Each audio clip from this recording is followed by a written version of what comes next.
Hello REVSOUL here, welcome you all guys to a new video. Today I just brought one of the most reliable machines from Honda, the Honda Unicorn. So without spending any time, let's get to know about this beauty, starting with the paint finish. This motorcycle has got that Unicorn's iconic paint finish, the glossy black paint finish, and apart from this paint scheme, they have also got another two paint variants, one in a grey color and other one in a red color. And mostly I have seen the Unicorn bikes in glossy black paint finish. And talking about the paint quality and stuff, this is a Honda bike, so there is no drawback with the paint quality and stuff. And looking in the front section, the headlights have been changed from the older halogens to the all LED headlamps, so that we get much more better lighting in the night time.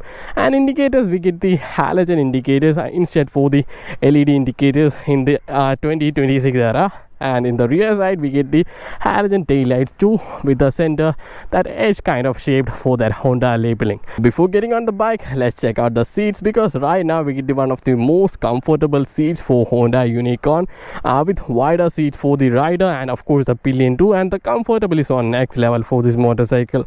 And even if you are riding through uneven roads, there are two reasons why we get much of the comfortability for this machine, and the one of the main reason would be the comfortable seats. And getting on the bike, let's check out the seat height. Right now we get the seat height of like 798 millimeter. I'm a 5'8" guy. I have complete planted foot on both sides, and if you guys are like 5'5", 5'6", don't need to worry, because you guys can also have planted foot. And the bike weighs around like 139 kilograms, so it's so much easier to move around the parking lot too.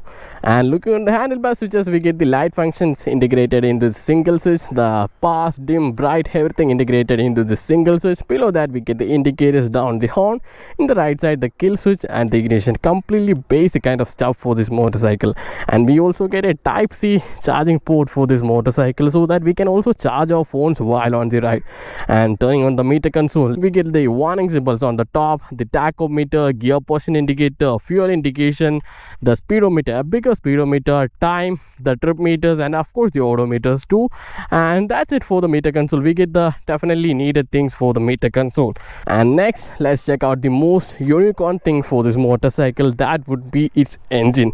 One of the most smoothest and reliable engines I have ridden in far long time. Right now we get a 162.7cc single cylinder air cooled engine for this motorcycle, and the linear power delivery, the smoothness and the refinement would definitely make us fall in love with this machine. And talk about the power figures, right now we get like 13.3 bhp and 14.58 newton meters of torque from this beautiful engine.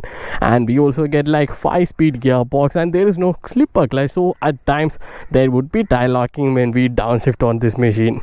And looking at the braking side, we get the 240mm disc rotors in the front side, again with the ABS thing, so don't need to worry about tire locking during braking sections. And braking is more on the progressive side. I personally would love to see much more sharper braking for this kind of a machine with that kind of a beautiful engine.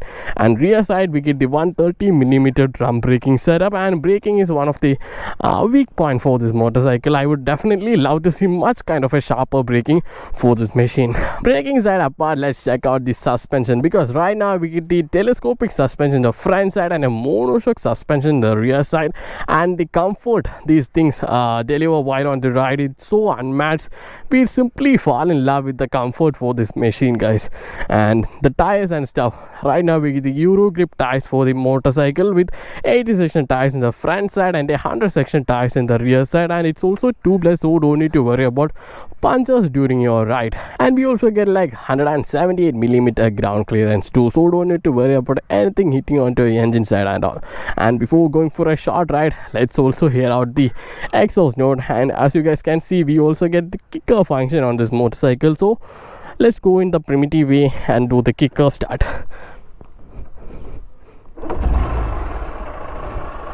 Just hear out the smoothness for this engine, guys. Let me give a bit of a throttle too. Oh my god,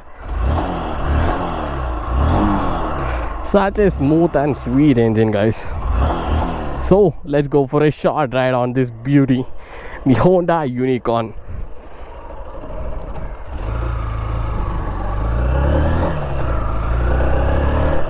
And finally we have reached the main road, so let's see how the Honda Unicorn performs we have a short open road, so let's perfectly see the performance.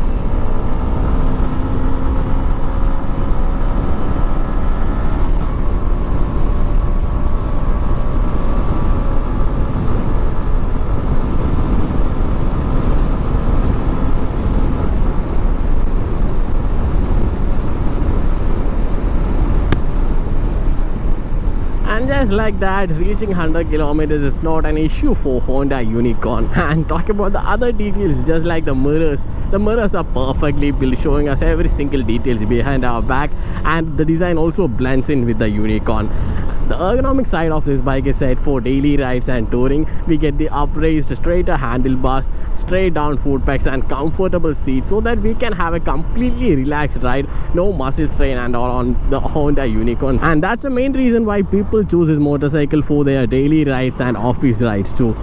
And since the low end torque is also great on this motorcycle, we can ride at lower speeds at higher gears in the traffic too without even a single knocking. That's how great the engine of this Honda Unicorn is. If there is anything need to be changed on this motorcycle, that would definitely be the braking, because braking is not up to Honda Unicorn's performance. The performance greatly comparable to a 160cc motorcycle, but the braking is not that great. It's more like a 110cc motorcycle braking. The progressive braking on this motorcycle is not that great for a bike like Honda Unicorn. They need to be much more sharper, much more braking bite, and feedback need to be improved on this Honda Unicorn. Talk about the fuel efficiency. Before that, let me just talk about the fuel tank, because right now we get like 13-liter fuel tank, and the fuel efficiency is like 45 to 50 km per liter on cities, and like 50 to 55 km per liter on highways, which are decent numbers, which are decent fuel efficiency numbers for Honda Unicorn. And talk about the clutch and gearbox side, the clutch felt lighter and the gearbox are precise. There were no false neutral yet while on the ride. And finally, look on the pricing side. Right now, this Honda Unicorn cost about like 1,16,000 rupees ex-showroom price for this motorcycle on Kerala, Trivandrum. For such a pricing, this is a great deal which can deliver like 160cc engine performance, a smoother performance. The pedal is completely linear. Every single gears can be completely enjoyed on this motorcycle, so there's no drawback with on the engine side, but the drawback would be definitely on the braking side. That braking need to be improved on this motorcycle. That's the only drawback on this motorcycle. Except for that, every single thing on this motorcycle completely neat, guys. And that's it for the review of the Honda Unicorn. I think I have shown you much of the details of this motorcycle. If still there are any doubts, feel free to comment. I'll be there to clear all your doubts. So let's catch up in the next video. Until then, it's a bye from me. Bye guys.